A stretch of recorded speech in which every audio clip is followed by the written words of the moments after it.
Hello guys, welcome to my YouTube channel. Welcome to 2024. This year I wish you the best. Please, I know you must have written down your 2024 New Year resolution.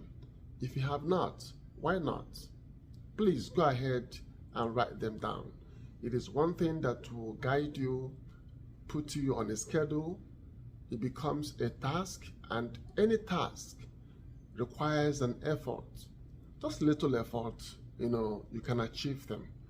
And I want you to add these two things to them. But if you have added them, that is awesome. Know when to say yes. If you have to say yes, it's very important. And know when to say no if you have to say no. The reason why I'm saying this, oftentimes people accept external problem,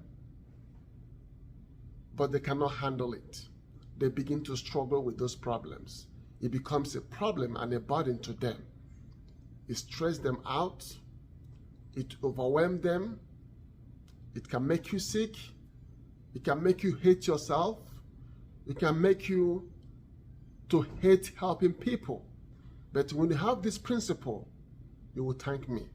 This year will be a stress-free year for you. Challenge your challenge. Do not challenge other people's challenge. Everybody has a problem. You can handle your problem. Your problem is your problem. When you have this principle, this year will be a wonderful year for you. I wish you good luck. Enjoy this wonderful year. Thank you. Subscribe to my channel for more content like this. Chinedu. I have a YouTube channel, I have TikTok, I have Facebook. I post videos on all these platforms. Watch them and come back for more content. Thank you and bye-bye.